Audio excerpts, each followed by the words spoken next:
Hi,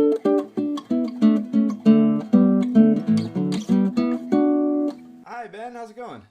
Hey, Jonty, good to see you again. Long time no talk to. Yeah, welcome back. And I just noticed it's been about 2 months since we did one of these. So holidays and all that. 2 months goes by really fast, scarily fast. Right, absolutely. Tell me a little bit more about vitamin D and eczema. Yeah, I got an article here I thought was really interesting. This is from thedermatologist.com, which is one of my favorite skincare websites. Mm. Does vitamin D affect eczema risk? A recent study found an association between vitamin D levels and the risk for developing what's called atopic dermatitis. I love that term, atopic dermatitis, which is really the scientific term for eczema, the medical term for eczema. Mm. Eczema is a colloquial word. It actually means to boil over, and it refers to the characteristic appearance of eczema. It kind of looks like stuff is boiling over. Mm. It looks like redness and rashiness, and sometimes it's purulent, and there's pussing. Sometimes there's pus, and it appears like stuff is boiling over, hence the term eczema. But the real clue to understanding eczema is in its medical term, which is atopic dermatitis. Atopic means not topical, Right. and this is so important to understand. According to this article, there's a link between low levels of vitamin D, and eczema, low levels of vitamin D being considered a risk factor for eczema.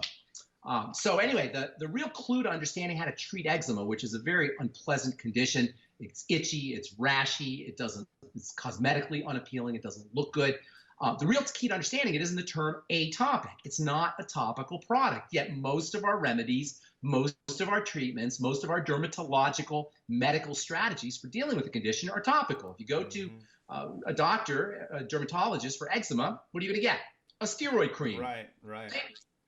In fact, if you went to the doctor in 1950 or in 1960, you probably get a steroid cream too. Actually, I think steroid creams came out in the early 1960s. So 50 or 60 years ago, if you went to a dermatologist, you get exactly the same remedy that you get today, which highlights the utter failure of most of our medical strategies. Now, in fairness today, they will actually recommend or suggest, if steroid creams don't work, high-powered immune suppressant products called biologics. You see these biologic substances advertised a lot. They usually end UMAB, UMAB, and they've got all kinds of indications for things like autoimmune diseases, multiple sclerosis, psoriasis, eczema. They're used to treat the immune system the way steroid creams are used to treat the immune system, albeit in a higher tech fashion. Bottom line is, we're still working on knocking out the immune system to treat eczema, which, in the way I look at it, is pretty silly. Why are we knocking out the immune system? Why don't we figure out what's causing the immune system to go awry? What is activating the immune system? And make no mistake about it, Jonty, eczema is an immune system problem. It's marked, the diagnosis of eczema is the diagnostic tool or the diagnostic criteria for assessing eczema is something called IgE, which is an immune globulin. Immune globulins are chemicals that are part of the immune system. There's 5 different immune globulins. They call them IgEs. And basically, they're the way that the immune system destroys invaders. You have 5 different immune globulins, G, A, M, E, and D. E is associated with allergic reactions. IgE is a marker for diagnosing eczema, which tells you got an immune problem if you have eczema. There's 30 million people in this country with this unpleasant condition. And by the way, rates of eczema are increasing. 2/3 of eczema patients are children as well. So what do you do if you have eczema? You got an immune problem. It should be the simplest strategy you could think of. Just figure out what's activating the immune system. Now, in addition to an immune activation, you also tend to have a hyperreaction in the skin. The skin is hypersensitive, and that's another clue to figuring out how to deal with eczema. So the 2 major clues to dealing with eczema, so you never have it again, is number 1, figure out what is activating your immune system, what is getting into the bloodstream that's turning on this defensive response, and secondly, why is the skin sensitive? Why is the skin hypersensitive? So first of all, dealing with the immune response. Whenever you have an immune response, and I'm talking about autoimmune diseases, I'm talking about asthma, I'm talking about eczema, I'm talking about allergies, seasonal allergies, you want to figure out what's getting into the bloodstream that's triggering the immune response. Most of the time, it's going to be food related. And I always have to backtrack to the digestive system into food, not because I'm a foodie, not because I'm Mr. Organic Man, not because I'm Mr. Eat Your Veggies guy. It's simply because if something is triggering the immune response, it means something's getting into your blood. And unless you're injecting it in through your skin, that means it's got to be coming in through the digestive system. Mm-hmm. It's as simple as that.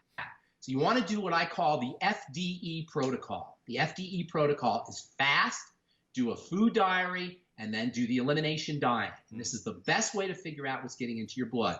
You fast for a day or two, and that calms the body down.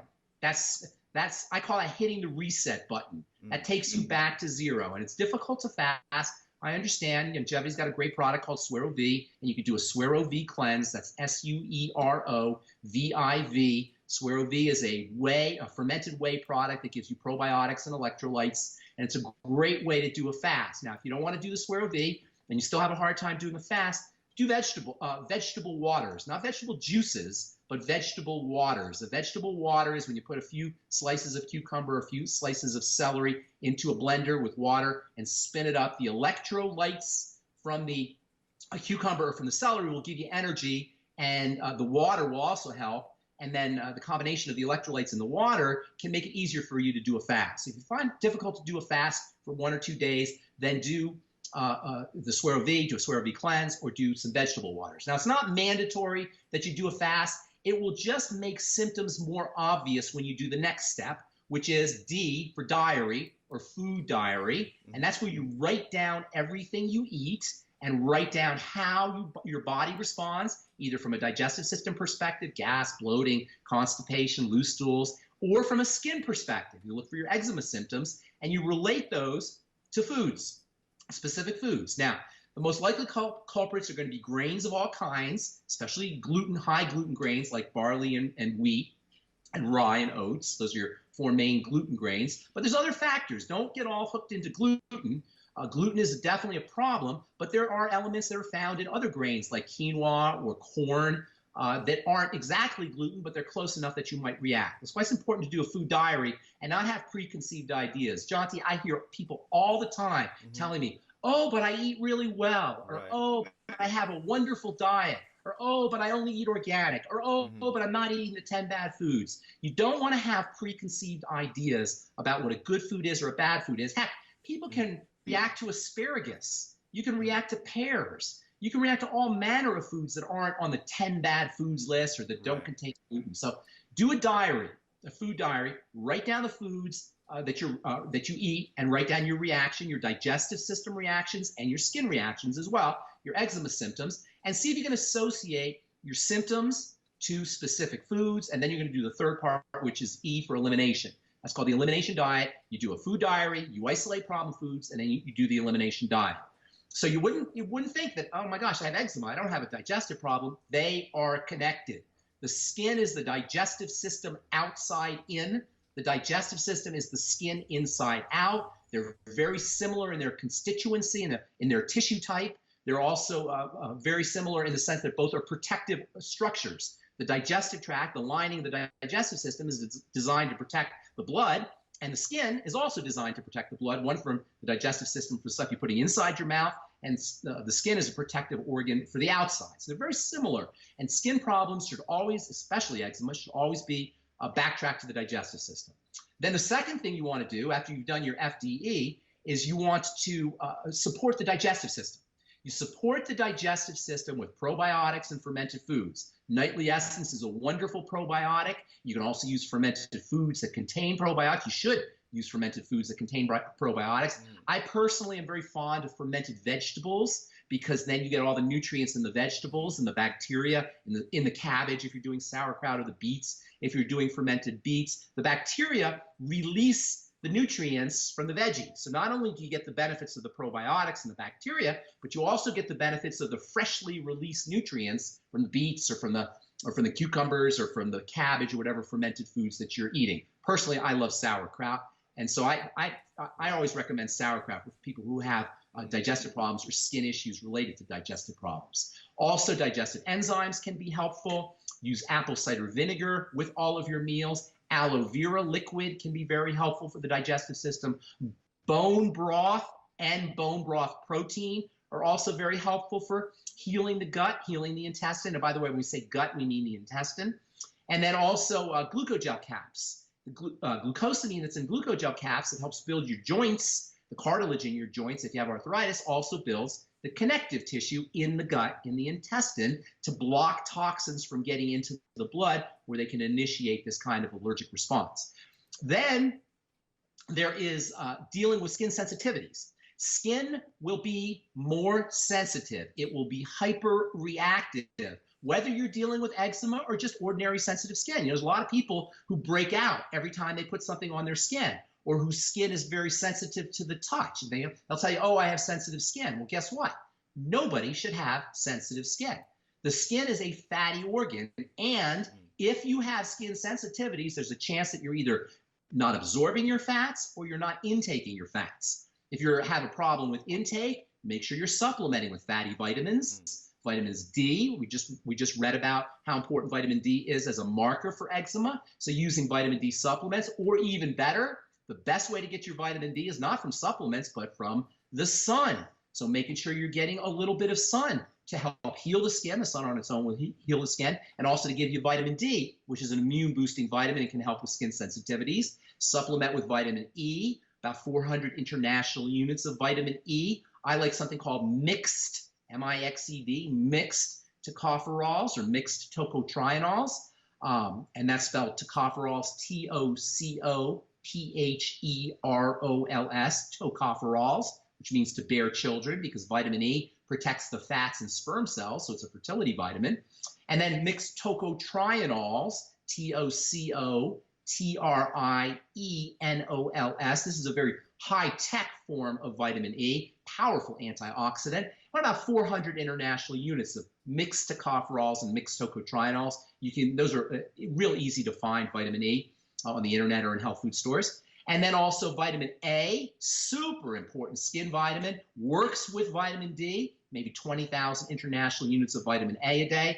And then vitamin K, not really specifically important for the skin, but vitamin K is one of the 4 fatty vitamins. Its deficiencies are very common. I personally like vitamin K2. There's vitamin K1 and vitamin K2. Vitamin K2 maybe 5,000 or so, anywhere from 1,000 to 5,000 micrograms a day. Vitamin K2 is found in fermented foods, and then also omega-3 and omega-6 fatty acids, so-called essential fatty acids, your ultimate EFAs from longevity. You want to do this thing, if you want to do it with food in addition to supplements, and food is really the best place to get your nutrients. Make sure you're eating fatty fish. Make sure that you're getting plenty of eggs. Eggs are a wonderful source of all of your fatty nutrients. Carrots, of course, contain beta-carotene, which is not exactly vitamin A, but a form of vitamin A. Organ meats are another place to get fatty vitamins. Foods that contain what I call the cholesterol complex. The cholesterol complex is it used to be called factor X, and it's a group of nutrients that are found in organ meats and in eggs and also in dairy. You got to be a little bit careful with eggs and dairy if you have food allergies, because a lot of people can have allergic reactions to eggs and dairy. Nonetheless, if you could do eggs and dairy, they are truly, truly power foods, especially eggs. Cow milk is a little bit tricky unless you're doing raw milk. Raw milk is definitely a really good source of nutrients. But I would stick to eggs and organ meats to get the cholesterol complex. The cholesterol complex is found in building foods, organ meats, eggs, dairy. And the cholesterol complex is a complex of nutrients that includes lecithin, cholesterol, vitamins A, D, E, and K, and some of the omega fats, as well as saturated fats, a little bit of the essential fats, mostly saturated fats, all of which are wonderful for the skin. And all these strategies, by the way, are not just important for sensitive skin and not just important for eczema, they're also important for healing dry skin. And just like human skin should never be sensitive, it should also never be dry. So these are all strategies that you can use, internal strategies for dealing with dry skin. And then there's fatty minerals.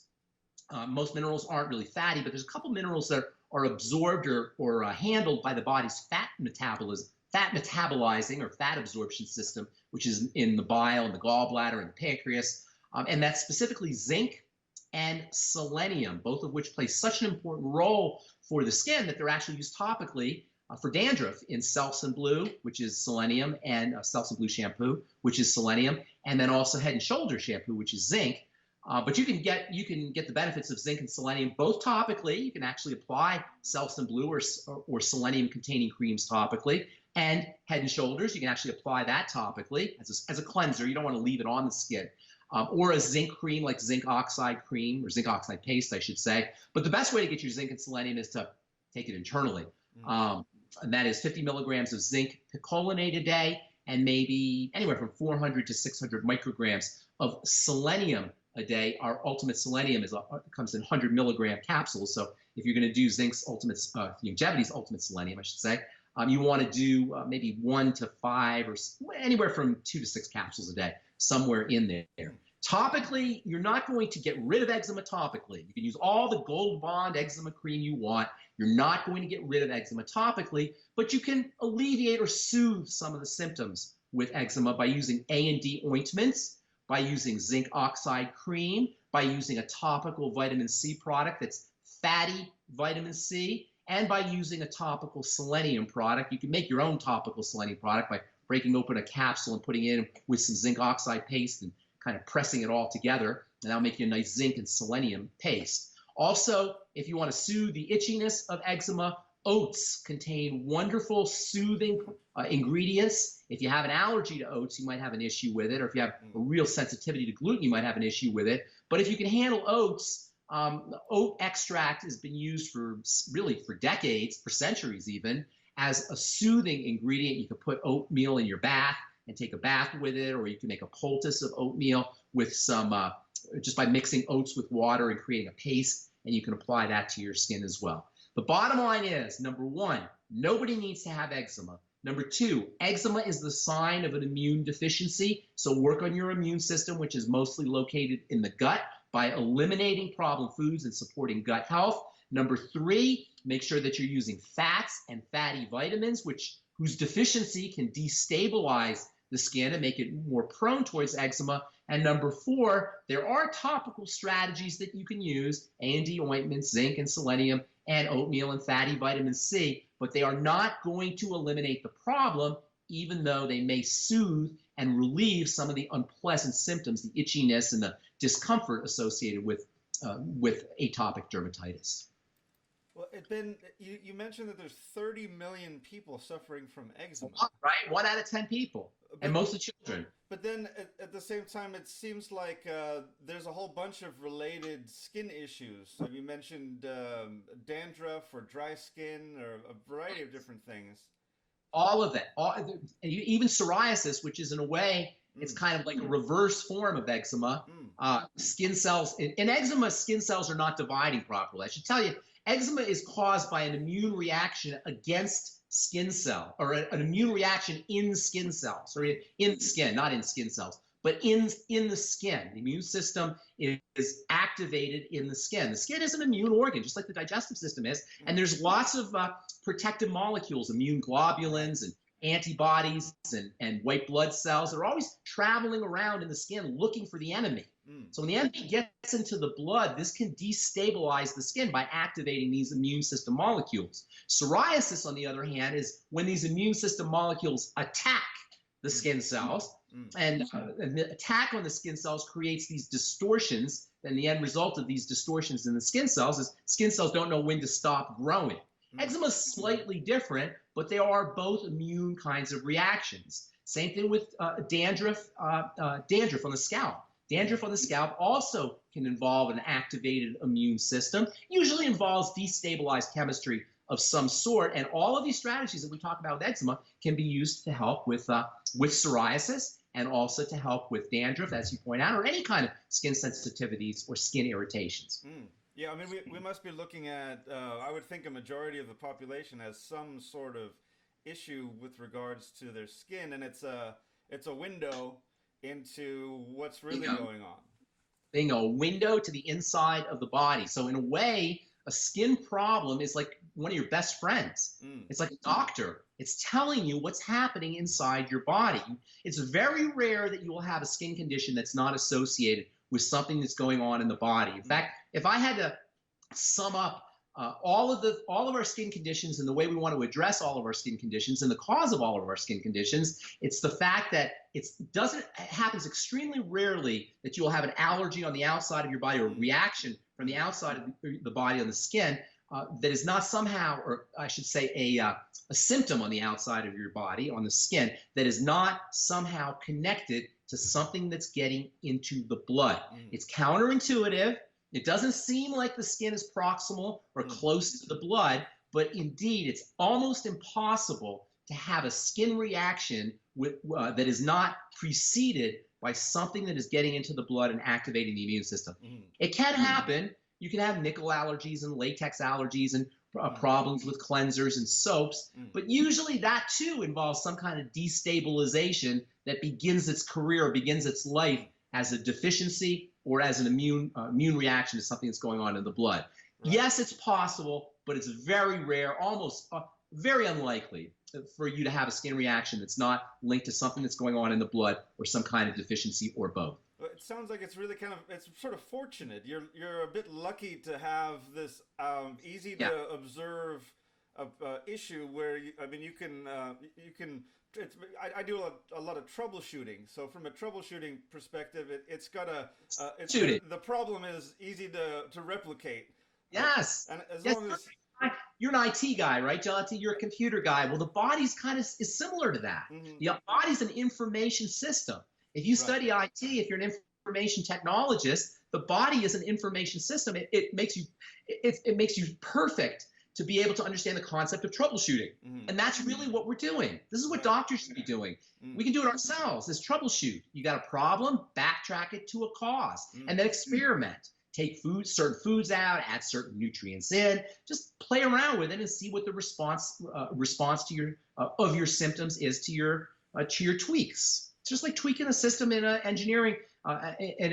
Tweaking the body is like tweaking an engineering system, whether it's a computer or whether it's a television or whether it's any kind of electrical device. IT is a perfect example for understanding this nature of troubleshooting, which is basically what we talk about all the time on these videos.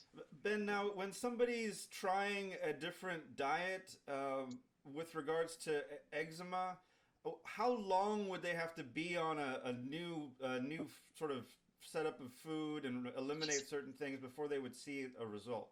Question. If it's an immune reaction, you'll notice it really quickly. As soon as you eliminate the offending agent, you'll notice. This is why fasting is so helpful, because you may have a problem picking the exact immune trigger, whether it's corn or whether it's dairy or whether it's eggs. But if you fast and eliminate everything, for most people, depending on how long you fast for, you're going to start to notice results within 48 to 72 hours of fasting, a calming down of your symptoms. So it doesn't take very long. If it's a nutritional deficiency that's causing the problem, it may take a little bit longer, but certainly within 3 or 4 or 5 days, you're going to start to notice results.